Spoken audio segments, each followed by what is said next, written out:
Welcome to First Time Moms, the podcast. I'm your host, Brooklyn, and I'm joined by Ashley, Selena, Jay.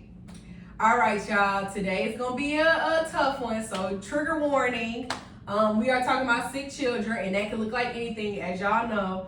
I think sick children is one of our worst nightmares being moms because you don't know what to do, you can't help them, especially when they in bad distress. Like, I wish it was me instead of them. I used to be one of them that would wish it was me until it started being me, and then I was like, yeah, God, neither one of us. So let's take care of that and make sure they good. I'm probably live at urgent care or the ER. I have Medicaid, so when my kids have Medicaid, I don't anymore. But yeah, so if they paying for it, I'm sending them. Right. That's my motto. That's what I live by. Any rule of thumbs for y'all, or how y'all feel about sick kids? So I know for me, I'm like a Googler. I like Google some shit at home and look on my phone and try to self-diagnose them that way. Like it's gotta be like life-threatening. Like they've never had any bad bouts with like asthma or anything like that, so I've never had to really take them for that. But hey, we're gonna keep you at home, we're gonna give you some Motrin, you're gonna be good. Thankfully, I've never had to, take them to the hospital that many times. They never broke any bones, not hopefully. Good. Google don't scare you though? It can sometimes, cause like, especially when you get that cough, they're like, oh, they have whooping cough, or they have, something crazy. So it definitely can, but like I said, it's never been anything out of the ordinary to where I couldn't like treat them at home. Mm-hmm. Yeah. I'm not a Googler, I'm an axer. Right. So I'm like, because I'm a first time mom, one kid, so I'm like, hey, that here lady, her nose is running, should I be alarmed? And if she seems too nonchalant, I'm gonna call my mom. Like, the nose is running and this is happening. Oh, she too nonchalant. Let me call somebody up. Hey, until somebody really tells me, like, this is wrong with your kid and you need to do this. Because Google will come up with so many different things. Yeah, Like, right. Google will come up with, this is happening, this is happening, this is happening, this is happening. And I just be like, So I more so try to go off of other people's experiences versus things that I read. Okay. Because they'll give me solutions of what actually worked with their child. Gotcha. I was definitely a trial and error kind of parent. It's when I first had kids. Like, Okay, so it's my turn. Mm-hmm. Well, I've been a parent all of my life. Now, just playing. Well, my twins will be 13 in May. I have a boy and girl. I actually have a 2-year-old, but I was and I still am that parent that will run to the ER. But one time I did. And she ended up having a febrile seizure. And she was just running around. It was a regular day. And we was having like a family night. Like we was about to eat or Applebee's, because that's what they wanted. So regular day, the kids was in the bed, she was just running around. She was almost 2 and spiked the fever. So I'm thinking, okay, she teething, whatever case may be. But like I say, I've been a parent this long. I've been an aunt since I was 1. Been raising kids. Mm-hmm. So we went to sleep around 11 something. I text her dad. I was like, Christian just spiked the fever, like out of the blue. So I got a fever to go away. He was like, you want to take her to the ER? I said no. That morning, because I worked in the country, I got up early, every day. So I woke up like 5:45. I said, let me go check on my baby. And usually, you roll up your man, try to, man, come on, get in the bed. But that particular morning, he didn't. When I got up and I went in her room, she was having a seizure. And we called the paramedics, and they told us what it was. And right then, it was like, world stopped. The whole world. And it was like, somebody just came and was like, okay, this is what is about to happen. This is what we about to do. So I'm like, in my mind, I'm watching everything go. I'm seeing the paramedics, the doctors, they talking to me. I'm talking back to them, but I'm watching myself from over there. Okay, out of body. Yeah, it was very out of body. And it was an out of body experience from March 12th to today. And I think it's gonna be an out of body experience for the rest of my life. For sure. But on March 12th, they took her to UAB. I was gonna wear my UAB shirt, children's, because just commemorate the day. Like I said, somebody really ordered my stilts. She was at Children's on March 15th. I decided to let her go, and they said no. So the doctor flew in. He was on vacation, y'all. It was wild. So I was like, okay. They kept asking me, you want to do a spinal tap? I was like, whatever you need to do whatever. I got the money. So they did a spinal tap, and it was like, they took us in the room. It was like she had meningitis, and I'm sitting there like meningitis. I knew exactly what it was.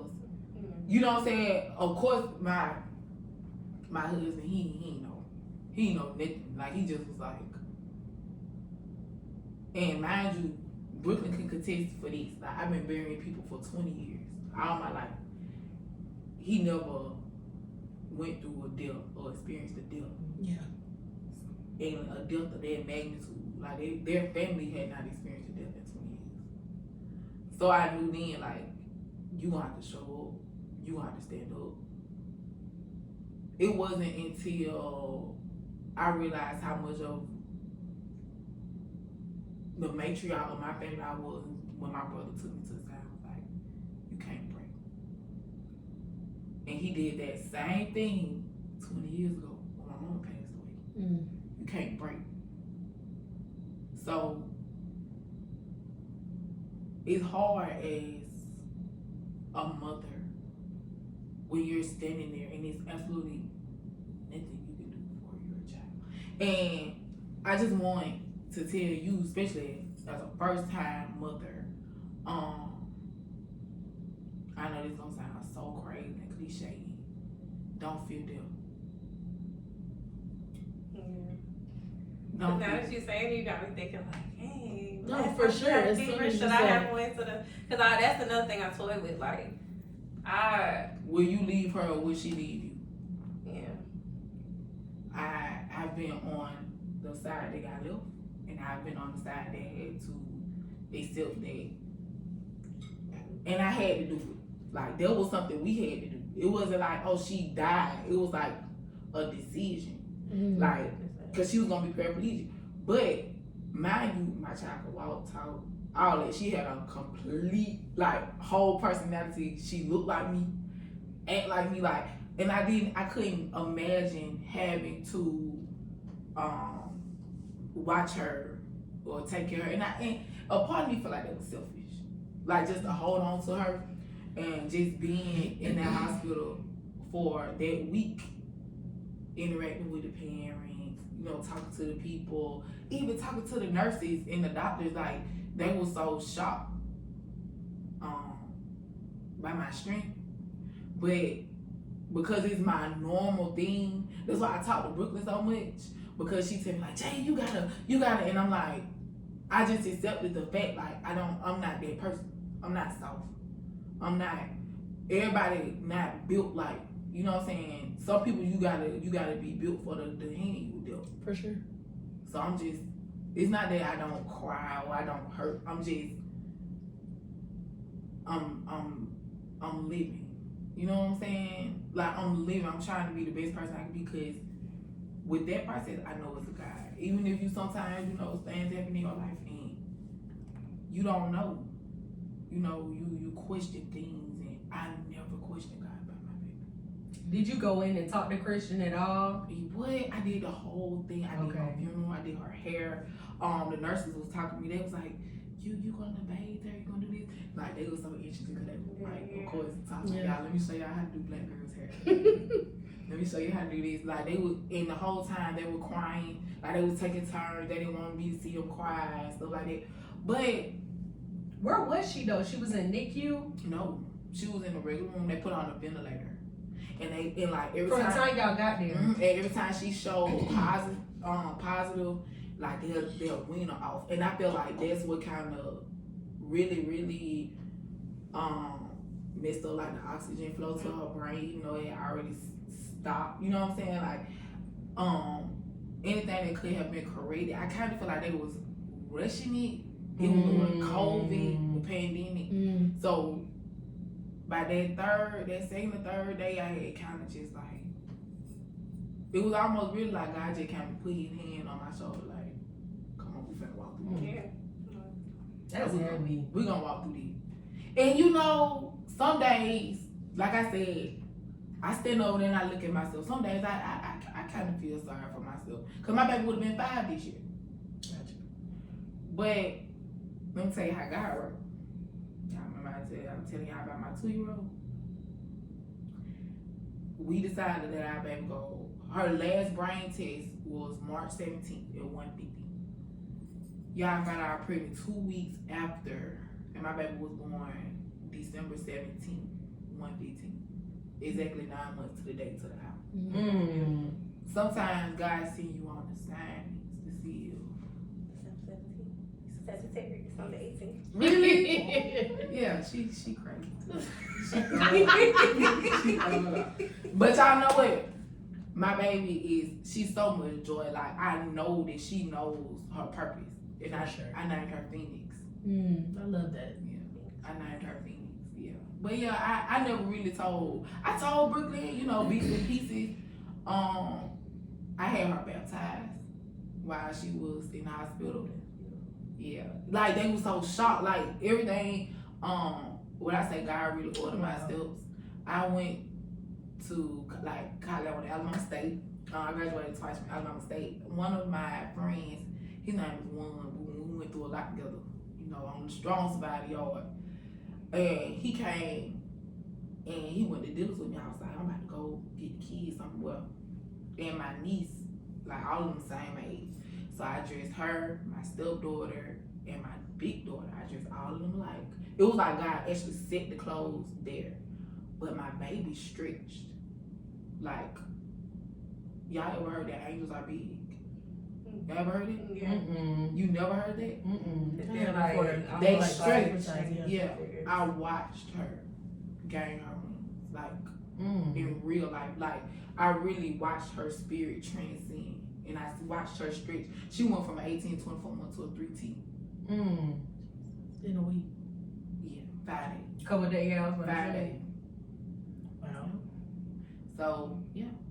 It was like, what am I gonna do? I was like, I don't know what size clothes she wear. Like, it was just so all over the place. And I promise you, every time I went so far up, it was like somebody did this. Yeah. And I came so far down. And I buried her with my mom.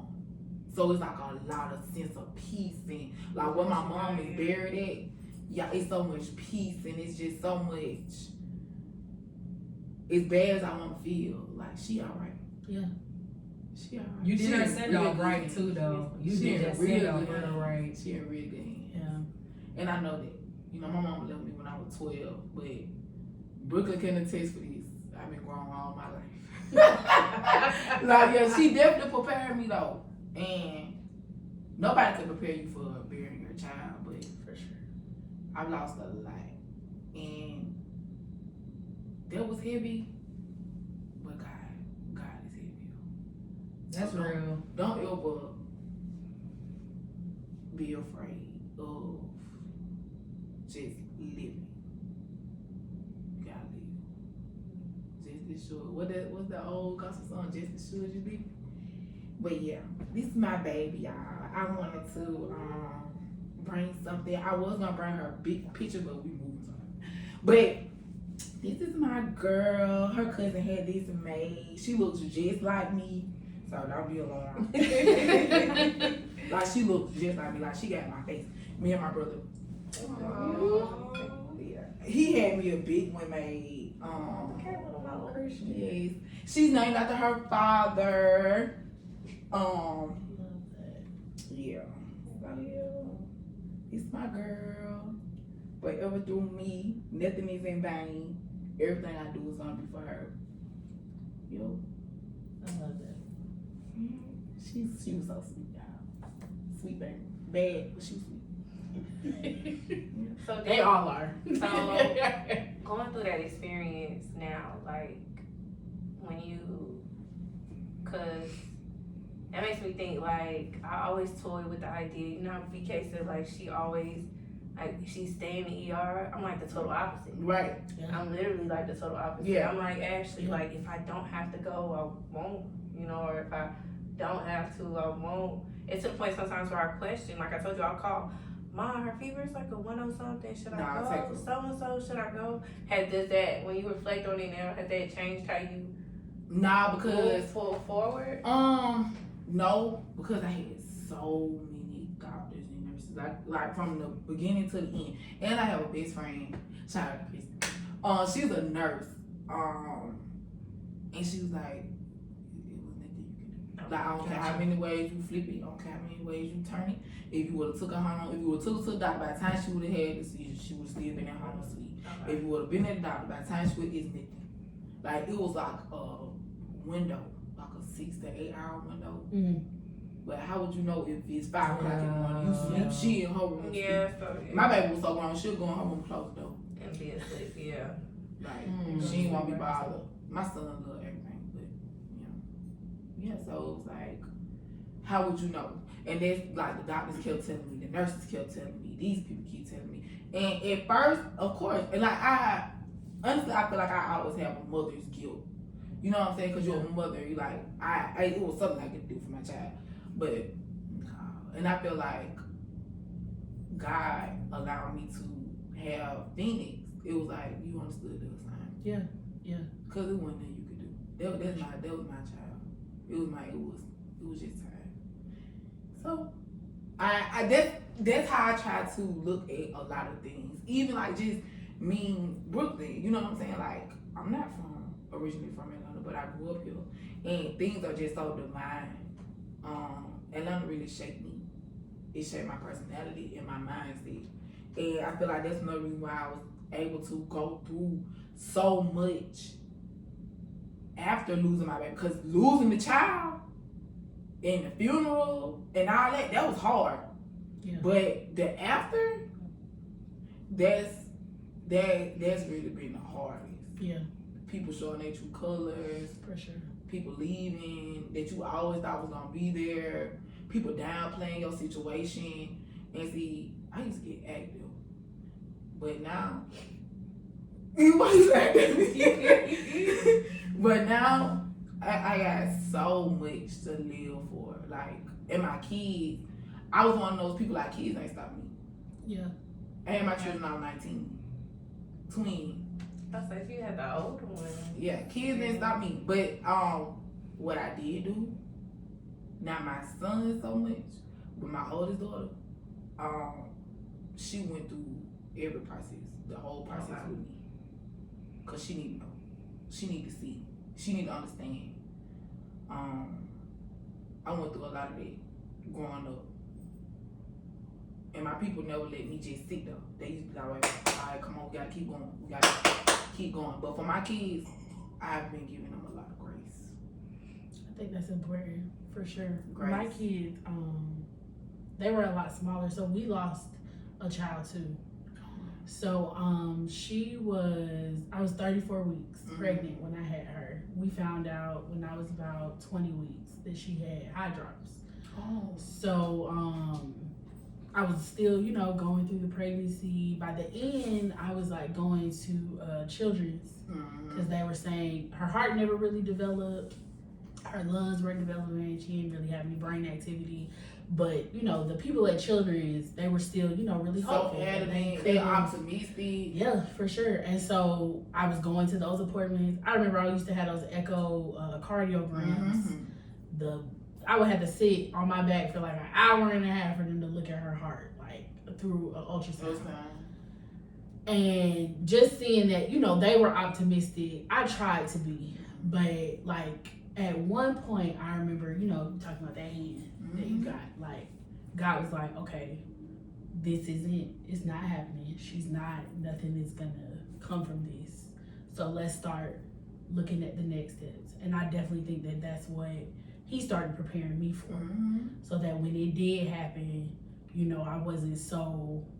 I still was, but I wasn't like how I think I could have been. Right. Because I am very emotional.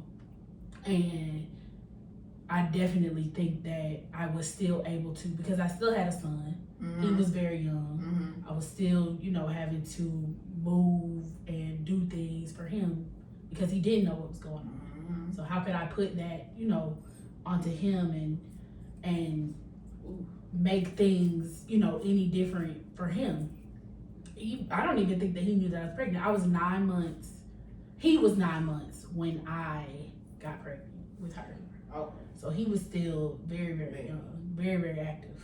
You know, he was a toddler. So I remember that whole experience. I was telling her when I had her. So I used to have these things where they would have me do kick counts every day. And I used to have to, you know, if I didn't feel any activity in my womb for a certain amount of hours, I was told to call the doctors. And I remember it was this one day, it was literally like 2 days to the day that I had my rainbow baby. And December 19th, he's Sagittarius too. But, so it was literally 2 days before I was sitting on the sofa and something clicked in my head. I was like, damn, I haven't felt her move all day.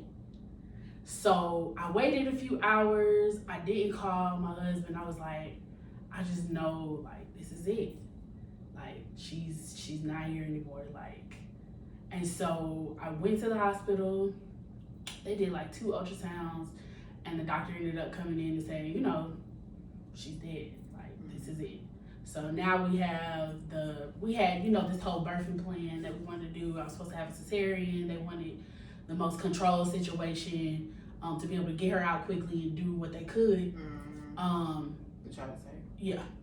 But, you know, that wasn't happening anymore. So I remember them putting me in a room and they were like, you know, you don't have to have a cesarean anymore. You can have a natural birth.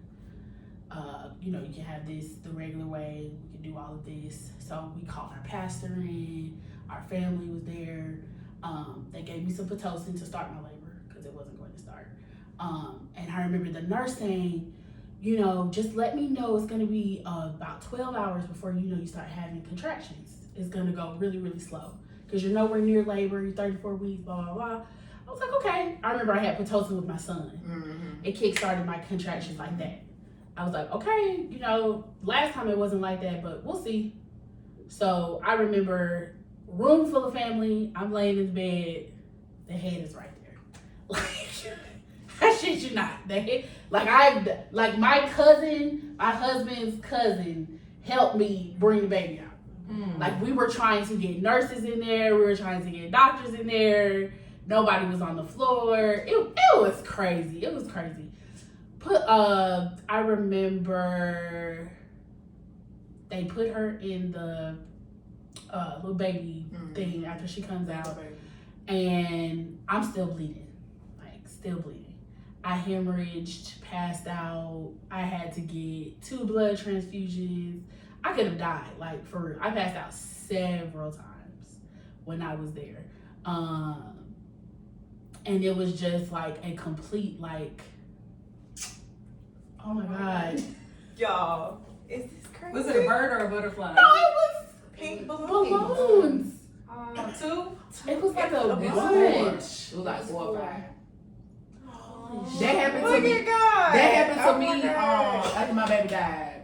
It was a rainbow over the cemetery. Oh my God. And the funeral director, she sent it to me. She's like, I just wanted you to see this. 2 weeks later, I was pregnant as hell. I was so mad. I said, who pregnant? That was another thing that psyched my mind. For sure, getting pregnant again. afterwards. Yeah.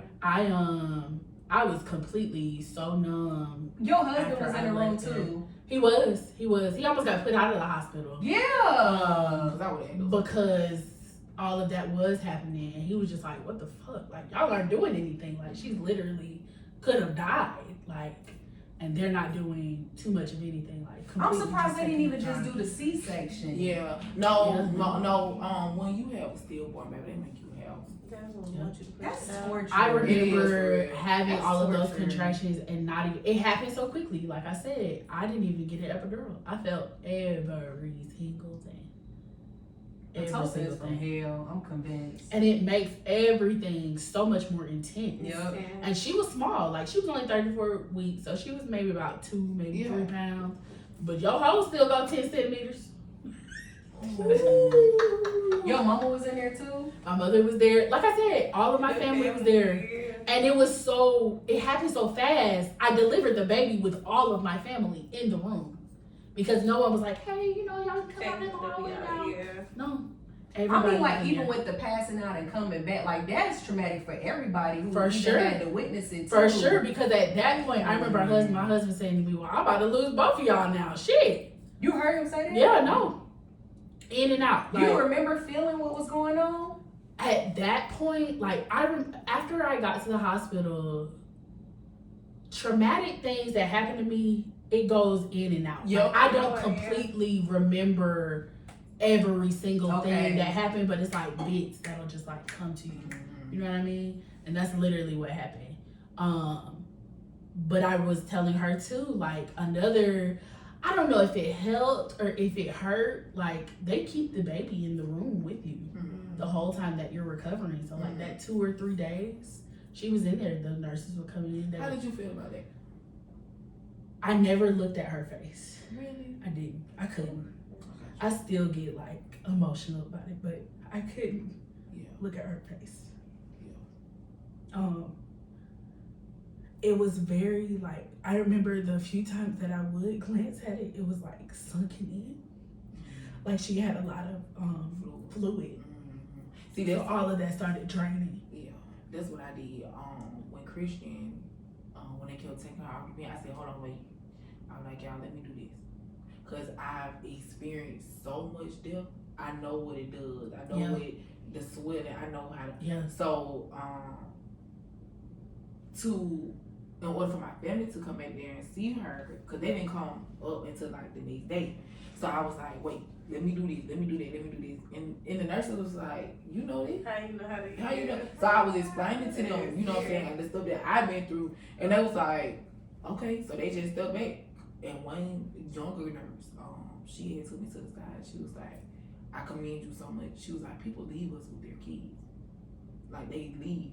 And I was like, I can see that. I can see why. I was like, but I can't leave my girl. So, that last night, my fiance said, like, he was all worried about me. He was like, man, don't go up there, stay at the hospital. Don't go up there. I was like, I gotta stay. I'm one of those people, I got to see. I got to go through it. I got to, because I got to make it make sense. Yeah. Like, it got to make sense for me. If I'm about to put my baby in here, I got to go through every motion. Yeah. So I stayed, and I never forget, while I was at the hospital, my period came on. I was like, oh, okay. So, she was laying in the bed, still being whatever. They were going to do the brain dead test at 150 that day. So I got up, did everything I said. Like I said, God, I ordered my steps. I got up, I went to the gift shop, and I just bought things like that'll help me remember the day. The nurses, when they cut, I was gonna bring the locks from her hair. They cut locks off her hair. They put this little thing in a heartbeat for me, so I got her heartbeat. They framed her baptism. Yeah, so I got that. But in the midst of all that, a black man actually did her baptism. But I met this white man. He was a priest throughout the chaplain. I don't think I would have been able to get through it without him. He took me in this, like, I was in this room, y'all, it was so pretty. And he was just asking me all this stuff. Like, that's why I don't talk to y'all now, but it was so, it was almost like God, seek him. Yeah. Like, go talk to her. See what she ain't. See, like, get it out, cause they can't. They waiting on her. You know what I'm saying? Like, her family not about to be able to come together and be that. Like, she need to be able to. My friends couldn't do it. I know my friends couldn't do it. Brooklyn had Jay had baby. I was so worried about everybody but me. And I'm at this point now where I'm worried about me.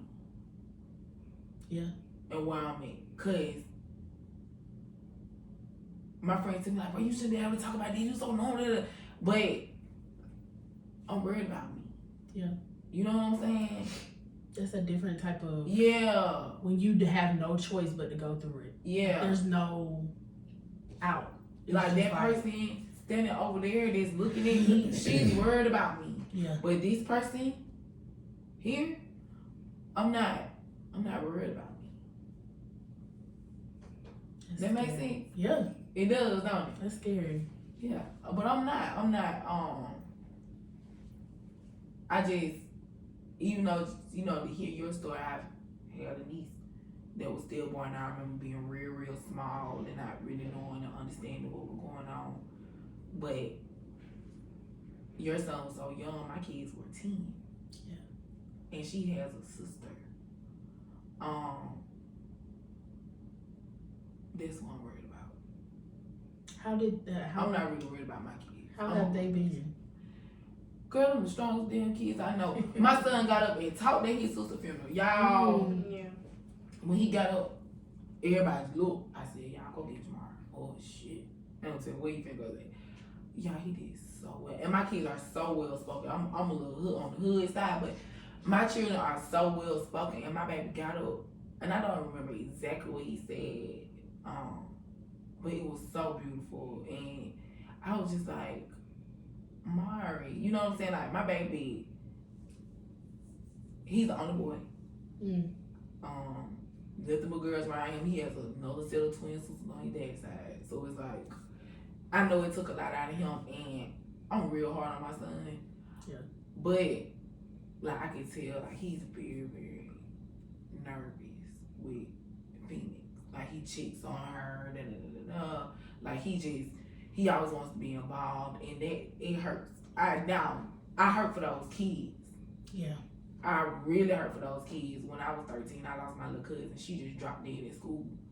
So, that was my favorite little cousin. So, I kind of sympathize with them, but I can't because that's a sibling. Like, Right. I've never lost a sibling. Right. Like, just to think, like, if I was to lose my brother or my sister, Yeah. they are my caregivers. They took care of me. You know what I'm saying? Like, I don't be knowing sometimes. And with my stepdaughter, she's the only child on her mother's side. See, my kids, they got each other. And y'all know how that step situation goes. For sure. So, She was vocal about it because I came to Phoenix baby shower in December. So Pootie was almost 1 at the time, and when we came, because I was concerned about Jamia, that's the girl twin. Yeah, I was that's real my big concerned girl. about her because she don't talk. So Jay talked, but I could tell she numb. Jamia to me was like, she ain't talking and she ain't feeling. And I was just like, you know, the therapist in me is always like, you gotta process, you gotta get through, you gotta process, like, I really truly believe in processing and getting through stuff. Within time, of course. I wasn't concerned about Jamari. But Jamia was the one where I was like, Jay, y'all gotta go to counseling. Jay, y'all got. That's why I always be like, y'all gotta go to counseling. Y'all gotta go to counseling. Y'all gotta go to counseling. Jay, just go to counseling. Just talk to the therapist. Cause I don't know what it's like, but I also remember I dealt with postpartum anxiety a lot. So when I first had the whole pregnancy, I didn't even think I could get pregnant. Then to get pregnant, I didn't think I was gonna carry her. So all like story, like, cause I've heard people's stories, I've heard what people said, and I was terrified the whole time. Then to have the child, and then she's home, and then not even 2 months after I had my child, you burying yours, and I was just like sick. Like I already was going through postpartum, but I was so sick for you, Jay. I was so sick for you.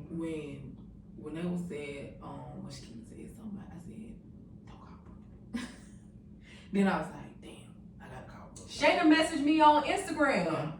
And she was like, something about Jay. And I was like, what? And I ain't hear from you. I talked to Shaquila. And even then, over time, I got bits and parts of the story. Because I think that's when the crazy girl was saying all the stuff she was saying on social media. And you end up talking about. One thing I do want to say, Jay, I before having kids, I used to be a judger. Anybody will tell you, I judge, I criticize, I condemn each and every person. But after having kids, especially Pootie, I started to understand more of why people do what they do. Now I get it. Now I see. And even when you opened up to me, I was so appreciative and my heart was so full because I was just grateful that you at least trusted me to tell me what really happened with Christian. That was one. And then two, when I tell you I didn't judge you at all, I definitely talked to my mama about it and I was like, because that's so heavy to have to make a decision like that. Like, do you want to take your child who is not your child and in your mind will never be your child again? Or do you want to just do what you got to do essentially? And girl, when I tell you, I had chills for you for so long. I always pray for you, girl. I always do. I appreciate somebody praying. Yeah. I ain't dead in jail. And people be trying to push you there. Boy, people Don't let me try to push me. They be trying to push me out. They be trying to see how far I go because I used to be like that. I ain't like that no more. No, like, okay, so I got a question. I know one of the things being a first time mom and being an educator, right? So around this time, you were still teaching, right? Girl, that's a whole nother story for a whole other day. How much time you got? I'm ready to tell you about your phone for real call county. How much time you got? Because I know one of the biggest things with my daughter being sick is like that push and pull. Like there have been, my daughter's daycare is literally like a blink away from my school. Right. I set it up that way. So there have been times, and that's where I go back to that guilt of, okay, my daughter's having a little bit of fever. Let me give her some Tylenol. I'm about to send her off to the daycare. Like, I'm going to send her off to the daycare because I didn't do no sub plans. So I got to get my behind in that building. I don't know my team enough. I'm at a new school, so they're not even going to know, like, what to do with my kids. Like, my old team would. Like, are they even going to hold me down? I don't know what they're going to do. So I pulled up to the daycare, and they be like, we're not taking your kid. I'm already late for work. So I'm telling, but I've had a hard time because I haven't had to make those decisions before. I've never had to say fuck that job because I've always been I don't have no kids, so you can milk me for all I'm worth. I could be here to 5 o'clock for no reason, you know? Yeah. And those were the first times I had to really sit and be like, bro, I'm having to choose my child. Like, I have to choose my child. I don't got no other option. She has literally nobody else. Yeah. Versus these 20-something kids who, like, I don't know, that took a toll on me at some point. But that, again, that's that first time mom. Like, I'm literally coming from. That's not first time mom. You are a mom. You been a mom. Yeah. How long you been teaching? This is year 11. You been a mom for 11 years. Yeah. 11 years. I tell people all the time, I lost children way before I ever lost my child. I've been burying my students since. Yeah, I had that this year. Yeah. So you've been a mom. Don't ever. What you do for somebody else's kids every day, that half of them don't show up and do for their own. That's true. Yeah. Okay, I've been a mom, but I'm gonna say this, and I don't want this is, and I want nobody to take out of context because I'm that educator, like I'm that teacher, like I'm dead ass serious. Don't get no better than me. Like I know when I walk in the school, like I can take them. Yeah. Cause I'm just that, like you know what I'm saying? I feel you though. Yeah. I'm just that confident in what I do and my knowledge base.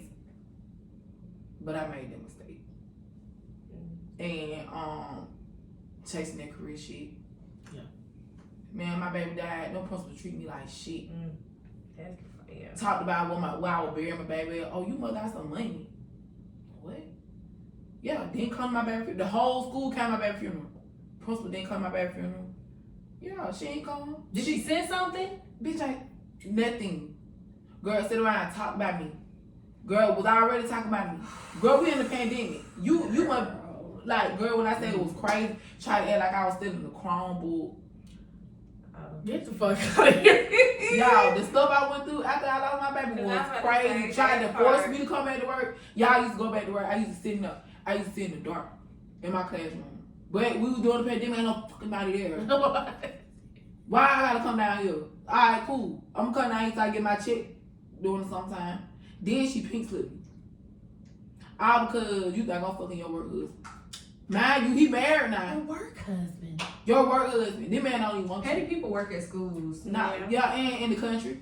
And they end up getting in leadership too. Yes. That's all they want. But look, they ain't gonna write a book about grief. Y'all, it took everything but the child of God. I'm talking about like, I'm right for like y'all. They saying, Jasmine, don't say that too. Tomatoes, right there, reviews. That's what I'm like. Like real. How could No stars. Y'all wait, that ain't even kicker. So when my baby had the seizure, I called my principal that morning and she was telling me like she knew like her son, it happened to her son before. Yeah. But you still didn't give me no type of empathy. Yeah. Like it was almost like, girl, then walk in my classroom and they gonna tell me something about, that's like, you can't act like, you know, it didn't happen. You know what I'm saying? You can't just sit there about like, I'm like, bitch, you know who you talking to? Some people be out of touch with their advice. Like, No, some people just be out of pocket. Cause Now, did her son pass too? No. Oh. He just had a seizure. He just had he had meningitis and they Got called your me. neighbor, yeah. Okay. Like you said, there's Yeah. a window. It's a window. You know what I'm saying? But yeah, girl, man, wait. Man. And oddly enough, I had a principal. So the Both principal them that jobs. I've had, Especially that teacher shit. I'm sorry. I love the deal. But man, that shit ain't for nobody. yeah. Man, them men are supposed to stress you out so bad. How you mad at me because she don't care about her child? I can't make her child come to school. I can't make him do his work. I'm giving him school supplies. I mean, ma'am, sir. Like, we gotta buy school supplies. They ain't buy us school supplies. We gotta buy book bags. Like, y'all, we give out book bags. Book bags, pencils, the Like, pencils, what? the All year? Not just the composition of books, one for every student. One for every student. You feel me? For Like, every no, subject. bro, I don't have time. Then, when I taught, I left that school. I ended up getting a job at a charter school. I was pregnant. My husband got mad because I went to work. Whatever. But yeah, I was pregnant with Phoenix. Christian had just passed. I ended up getting a job. And the next year, I did well, whatever. Even going and coming back, I'm maternity leave. So the lady, I'm a stern person. She took me to the side. She was like, hey, your teeth feel great. I'm like, yeah. So every year, like if I'm, you know, whatever my classroom theme is, whatever my husband and my cousins stuff, they'll come in and, you know, spruce it up for me, make it home. You know, when you're a teacher, you gotta make shit your own. Y'all, lady across the hall, I ain't even gonna say Lord rest her soul because I'd be lying. Y'all, the lady came in my classroom, like she had a fucking issue, like the whole time. She wasn't even old, she was like 38, 39. Like, so my husband, my little cousins in the classroom pain. Like, I had told her my whole situation, like, yeah, you know, I was teaching here, my baby passed away, so I'm teaching here now. She knew, you know. But they used to make little jokes and shit because you don't know what I'm going through. I might be late for work that day, but you don't know, I probably had a meltdown or, you know what I'm saying? Or, like, when your routine changed, like my baby not part of my routine, my baby was almost 2. This is not a child I didn't, you know what I'm saying, have a relationship with or nothing, not to take away from that. But, you know, a child is a child. Mm-hmm. But, bro, this my Abel and Coon, like, this my rider. Like, you know, I hear Ryder Rich, Abel was taking me down through there because we, you know, Ryder Rich, that was our nigga. But, you know, the principal, she was cool, but that lady, I don't know if she knew she had cancer, or I don't know. So she came in one day and she apologized to me. My husband was like, don't trust that bitch. I was like, bet. So, y'all, time went on. I got COVID real bad. Y'all, she was going around telling people I had a terminal illness, telling my students I wasn't coming back. So I ended up coming back the day before. Y'all, went back the day before. The kids was like, oh my God, Miss Knight, we didn't know you were coming back. But I ain't know what was going on. Traumatizing them kids. Yeah, I ain't know what was going on. Ended up seeing one of the parents. After the lady, this was right before she passed away. seen one of the parents. She was like, "Girl, oh my God, I'm so happy to see you." She was like, "I really thought you was sick." What the fuck? She was like, "No, like sick, like terminal illness sick." I'm like, so me and lady had ended up having words, and I quit. Like we were like finna fight, like having words, like. But you walked in my classroom and didn't want to cry. Okay, cool. So I ain't no queen, y'all. The lady ended up not going back to school. So not only does kids not have one teacher, now they ain't got two. Then your ass gonna die. From the terminal illness, she From the terminal illness you try to give me. She. Ain't gonna tell me nothing. You don't know how I could have been so source to help my mama died from cancer. You got one child. I could have been helping your son right now. You done killed me off. Maybe she just trying to forewarn the kids. One of us gotta go. Son? One of us. Somebody better go. Someone is Maybe she had heard and put it off on you by mistake. Oh, maybe she forgot how to talk in the She end. trying to tell the kids, you know, sometimes. in the end. She forgot how to talk in the end. Sometimes people just. In the end, you never know. Wait, let me do X's. Actually, were you working? So, funny story. I was not in education yet. I was still working. I ended up changing jobs to, I was a para when I first got to school, to Peachcrest.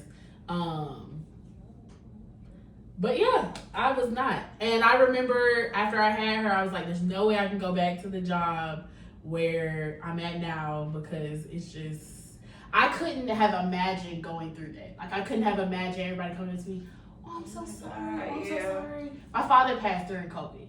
It wasn't as bad. Like, we were still, you know, we were like off and on to coming back. Like, we were in the building, but then we weren't in the building. Right. It was really weird.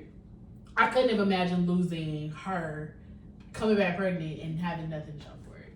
That was my biggest thing. Yeah. Like, leaving the hospital, leaving with it literally empty-handed. Cried the whole way home. I couldn't believe that it was happening. I could not believe. I came a whole big pregnant woman and left with an empty car seat. I felt like I knew when we were at Baptist before they actually transported her. They was like, her, you know how them kids be getting their car seat all dirty and shit. I was like, man, fuck that car seat. I was like, we'll buy another one. They was like, you don't want the car seat? They were like, you need the car. I don't need that car seat. But in the back of my mind, I was like, she might not come home. Yeah. And then the last movement I remember on my baby was because she was a fighter, like a real fighter. I ain't talking about like, oh no, Yeah. my kids be which one do yeah. So I remember when they kept sticking her, she was like, but she was sedated. So she rushed, she was like, and she kept kicking her feet on things. And then when they got her calmed down, I remember I kept asking them, y'all, is she hurt? Is she hurt? They was like, no. They was like, I was like, can she hear me? They was like, yeah. And I asked it the whole entire time. And then I remember up until then, I was like, she ain't hurt. They was like, I was like, she real. I was like, that's good. And I take that a lot. Like, it's so much bad stuff that be happening around where I'm from. I just take the way my baby transitioned. It was so beautiful. Like, the way she passed, the way